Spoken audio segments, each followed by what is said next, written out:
What's up, guys? Hope you're doing well. Today we will go over my Kaido deck. This version will consist mainly on the OP01 and the starter deck that came into their super release, since that is what my local is allowing us to play with proxies. Before we get into it, don't forget to subscribe if you want to see more content like this, and leave a like if you're enjoying the One Piece TCG. I know I am really enjoying it, and I look forward to having access to all the sets that are coming out. And leave a comment below and tell me, which deck are you looking forward to playing? For me, it's Kaido. So now, let's get started.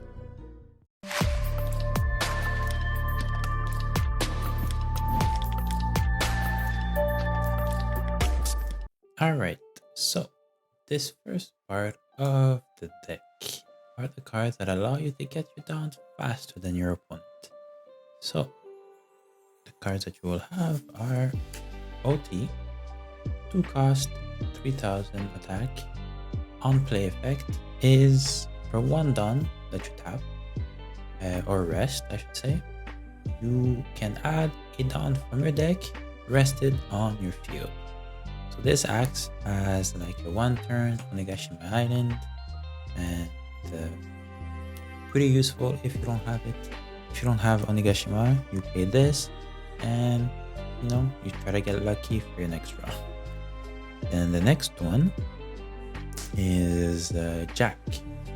Jack came in the starter deck, so nothing new. 3 cost, 4000. On play effect is you can trash a card from your hand and add a Dawn to your active field. That means that the Dawn that gets put on the field, you can play it. So this allows a lot of flexibility, and you add your Dawn to the field. And the next one, obviously you can see it here, is the Onigashima Island. This card is pretty much essential any matchup that you have. 3 cost, stage, every turn you tap or you rest, and you get a Dawn from your deck rested on the field. This will allow you to get your Dawn a lot faster. So like I said, these cards are the cards that you want to see, that you want to start with. Since the playstyle, like I mentioned, of Kaido is you want to ramp up faster than your opponent. So let me tell you, like during the super release event, most of my matches I've started without Onigashima Island, and since we don't have OT and we only have 2 jacks, this slows the deck a lot. So you really want to have these cards so that you can outpace your opponent and reach your end game a lot faster. If you start with combination of the two, like if you have Onigashima Island and one of these two, you will start your 4th turn with 10 downs. So like that's pretty good. Even if you don't have your late game characters, you can play a lot of cards, or you can put a lot of pressure with these two. Like you have 3, 4, and you have 10 downs available to you. So you can attack or play blockers or any other cards. So this is really, really important. And like I said, you can apply pressure with these two, which is why I really like them. And people often say like, oh yeah, it's 3000, 4000, it's nothing much. But with downs or against green decks, you can attack using OT or using Jack without any downs to target cards like Kozuki, Momonosuke, and Bani also, since they have the tap to activate their effect. Easy target to destroy using OT.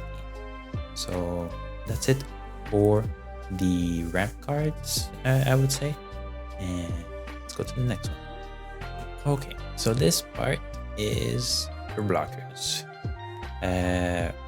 Kaido needs to have a lot of blockers because he is very weak against rush decks and aggressive decks. So he started with 4 Black Maria, came into the super pre-release deck, and always useful. Like discard 2 cost, 2000 and a blocker. So cheap blocker that is very helpful against rush decks.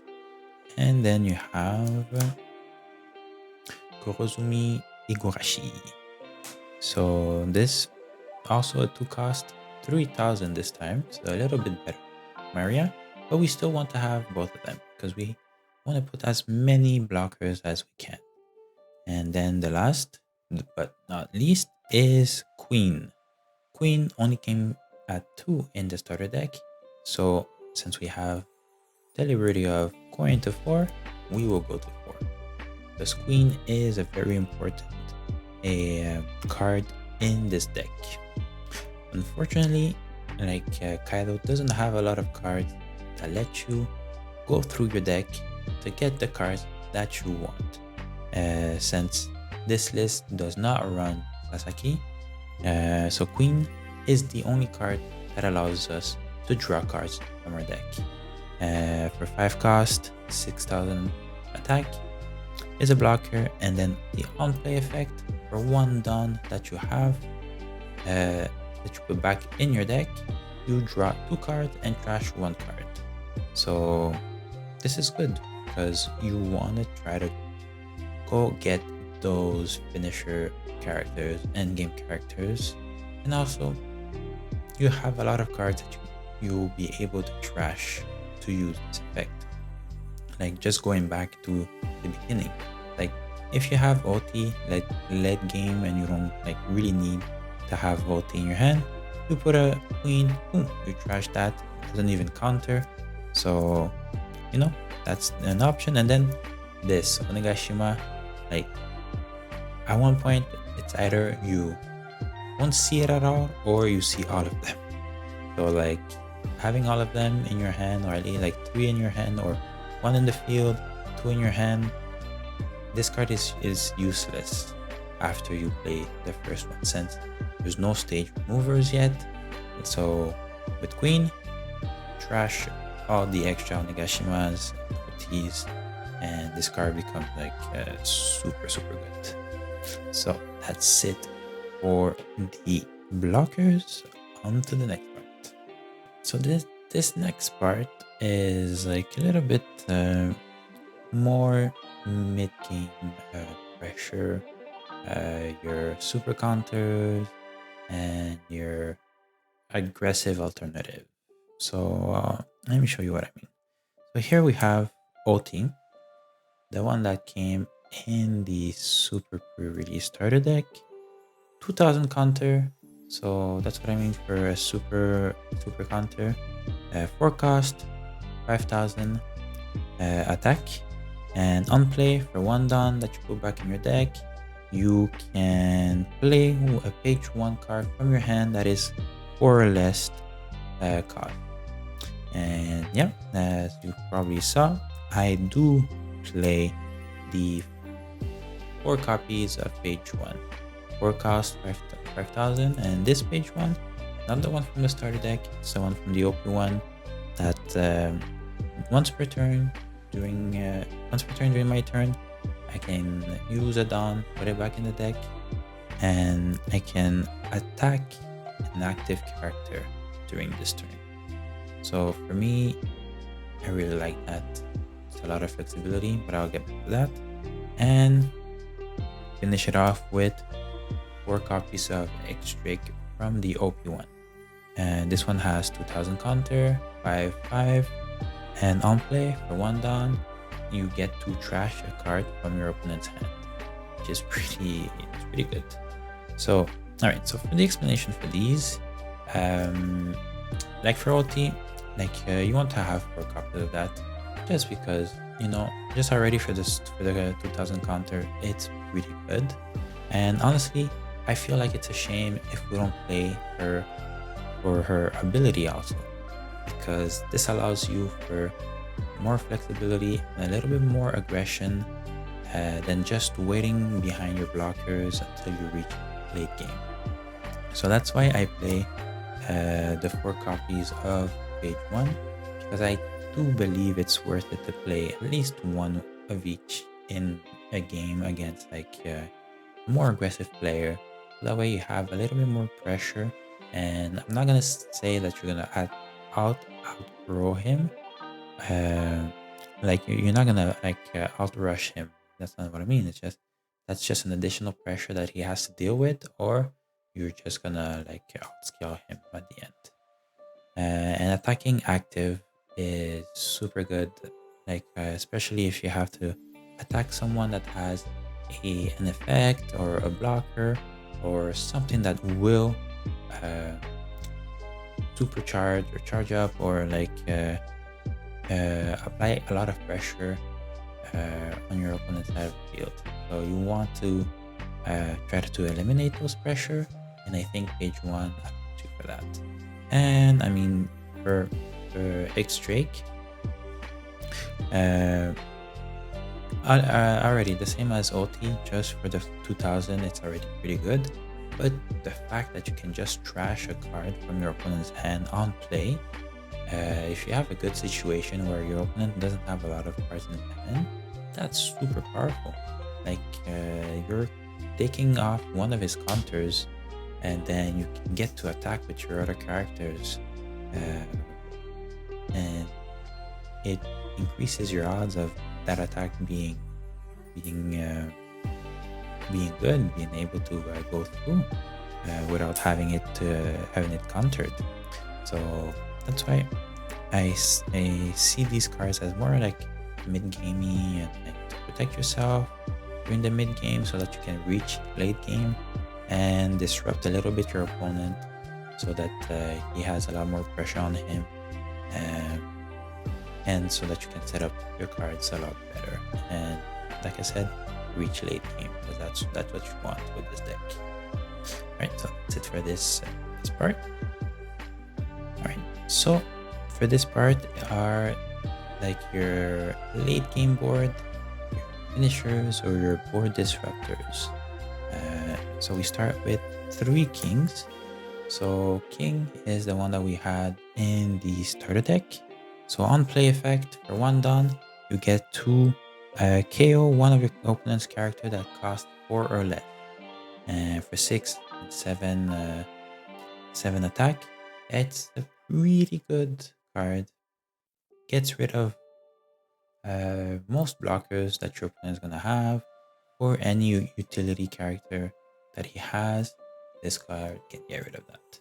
So unfortunately it's only 4 or less, but if it was any higher, I think it would be pretty broken, especially since it's already at 7,000, and 7,000 I find like it's a sweet spot for attacking. So I think it's okay for what it is. Then after that, we have the other king from the OP01 set. So 7 cost, 7 attack, and on play effect for 2 Dawn this time, you get to KO one character that's 3 or less, and another character that's 2 or less. So that again is good. Like your opponent has those small blockers that are like 1 cost, 2 cost, or 3 cost. This can destroy 2 of them, so that's pretty useful. And also it can destroy most of the utility characters that like increases the attack or has an effect to go through your opponent's deck, and all those cards. This card takes care of that. And the next one, we have the big Kaido, or the second biggest, because we have the other Kaido, but wait. So this is a Kaido that came with the super release, the starter deck. 9 cost, 10k, on play effect for 5 Dawn that you put back in your deck. This card gains rush, and it also destroys a 6 cost or less character. So a lot of cards that are really good to use that against. 6 cost is pretty high. Fortunately, it doesn't go all the way to 7, and I think that's one of the reasons why I like page 1, is that page 1 allows you to go attack directly. those 7 costs, and because you don't have any removal for 7 or higher, except for the next Kaido, but that that's a bit extreme if you ask me. So yeah, so that's why like page 1, having the flexibility to attack those 7 plus costs, and like forcing your opponent to use the resources in their hand if they want to protect it. So that's the flexibility that I'm talking about. But for 9 cost, 10k rush, and destroys a character, this is pretty good. And last one, we have the other Kaido that comes in the OP01 set, and that's a 10 cost for 12k. And on play effect, for 6 down that you put back from the field to the deck, you get to destroy all characters other than this one. So if your opponent has set up like a bunch of blockers or a bunch of aggro or any kind of board that he has, and you have the ability to reach 10 dawns in your for your 4th turn, you play that and disrupts your opponent's play, so he has to catch up while you have a 10k beater, and you'll have 4 dawns on the field, and if you have Onigashima, you have 5, and you'll start with 7 the turn that you play. So it's pretty good.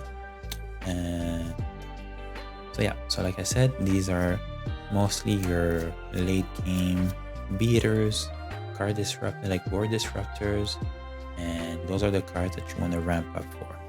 So you want to have those on the field so you can apply the pressure that you want. So that's why we have a bunch of blockers so that we can reach these cards. For this this part, it's gonna be pretty straightforward.